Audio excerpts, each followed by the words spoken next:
Next up for the next question is Miles Rahimi. Considering recent events, what's your message to voters regarding race relations in this country? You know, that's a nonpartisan issue. What happened to George Floyd, and what we're seeing now is pre-orchestrated efforts to bring us all under the same umbrella of feeling disenfranchised, to pierce through our foundation, and which was founded on Christian Judeo principles. Someone needs to go to Congress who can proverbially rip the umbrella up to show everyone that it's not reigning racism, there's not overwhelming bigotry. We live in the land of opportunity. It doesn't matter your race, religion, creed. 20 years ago, I was living in a trailer with no running water, no electricity. But the fact that I'm here today, I'm a first generation American, half Iranian, I'm proof the American dream's alive and well for anyone willing to make the right decisions and take the steps forward.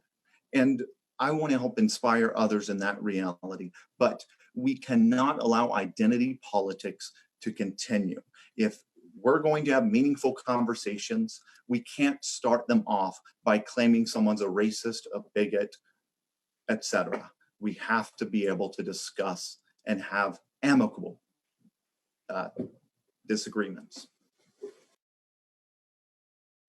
All right, thank you, Miles. Next up is Charles Pringle. Okay, my answer to that is that you treat them the way you would treat anyone else. Now, I had a house that I couldn't sell in 2008, so I had to rent it. I rented it to a black lady. To me, she was no different than the white guy who had lived there before, who got a job in another city and moved. But the neighbor across the street got a hold of the lady's little dog and castrated it. Now that is not treating other people like you would anyone else. And that's what we have to do. We have to do what the Savior taught us, that you just treat each other like you should and work from that.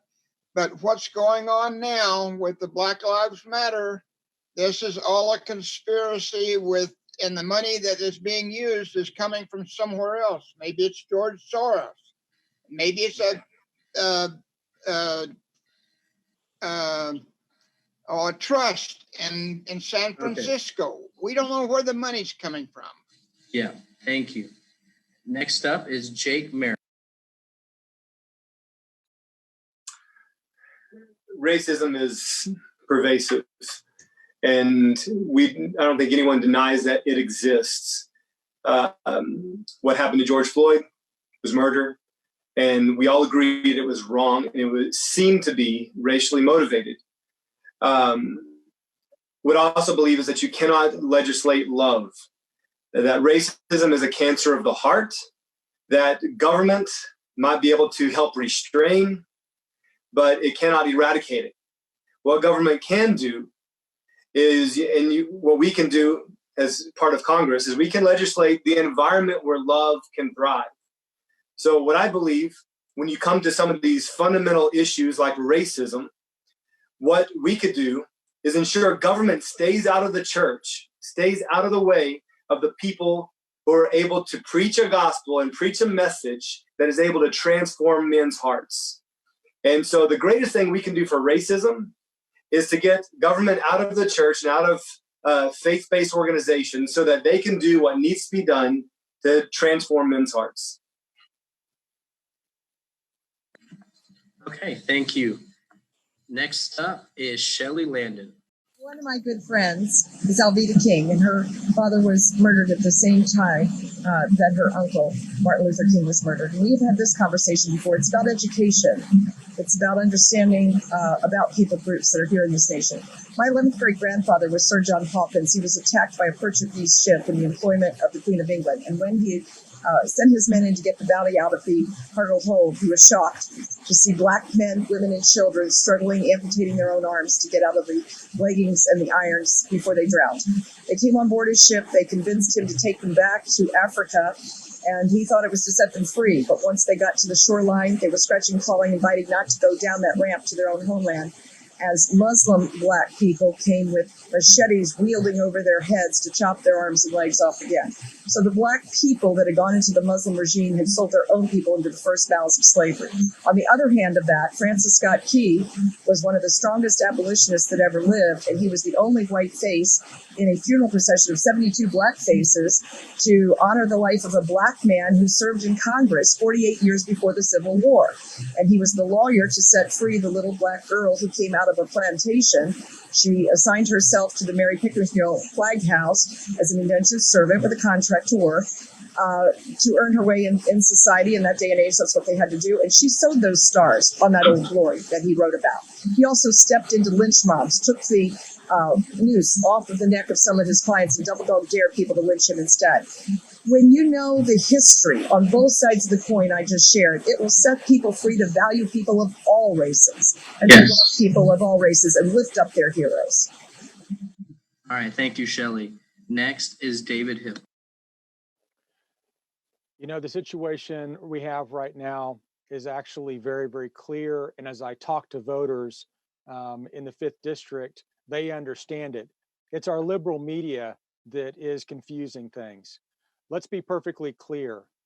You have a First Amendment right to peaceably assemble to address the issues you have with the government. It's the last sentence of the First Amendment. You can look it up. You have the right to peaceably assemble.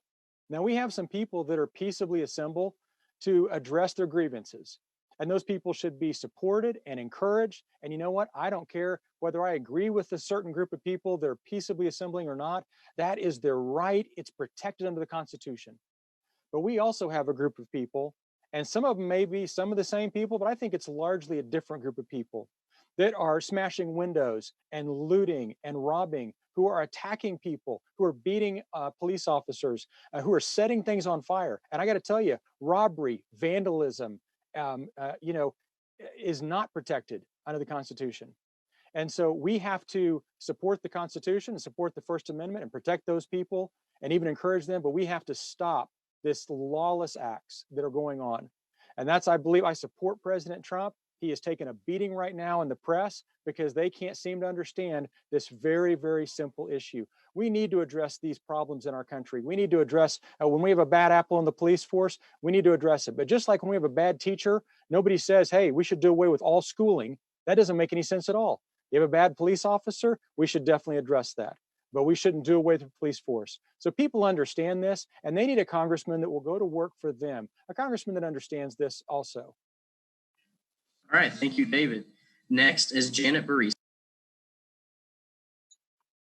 I think all of us mourn the death of George Floyd and believe that what happened to him was murder.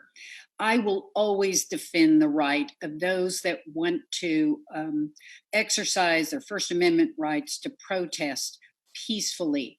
But I strongly condemn the work of anarchists and terrorists that willfully go in and destroy public property and try to destroy our system of government. The rule of law must be kept in place. I stand with President Trump in his first job is to provide for the peace and tranquility of American citizens. And so I stand with him in his efforts to regain control of this. The federal government can pass a few laws and a few programs and reforms, but that doesn't solve racism.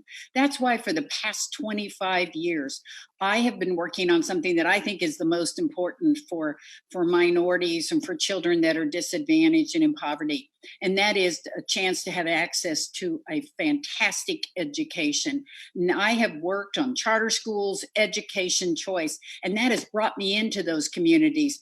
And I have gotten to witness firsthand the work that they are doing within schools, communities, within their churches, and in developing strong relationships with law enforcement and others within their communities that support them. That is work that I've been doing for the last 25 years. And that is something, if I'm blessed to be your congresswoman, I will continue. And this is not going to be done in one fell swoop or a big federal law. This is day to day, in and out. We have to focus on each other. All right, thank you, Janet. Next up to answer this question is Michael Ballard. This is it's a sad situation that not only for George Floyd, the family, but for the whole nation. We can all agree that the death was beyond wrong. It was just outright murder. You can't tell me in almost 9 minutes that they did the guy that was the officer. I hate to call him police officer because he didn't act like one, but he knew that what he was doing was what the end result was going to be. The other officers, there was one or two that I heard on the video saying, "Hey, we should turn him over," and he was the senior officer, and he said no. All four of them officers should be gone after with the full extent of the law. That is unacceptable. With that being said, however, every race has the bad apples, every occupation. Not all your police officers are bad. Not all your white people are bad. Not all you have bad apples in everything. And I just think that's totally unacceptable. I was raised to look past a person's skin color and just judge them by their character. You know, I've had friends from every background, especially through the military. And some of the best soldiers I ever knew were of African-American descent. And I just think racism is wrong. And I think it was Jake that sat there and said it's a cancer of the heart. And I agree with that.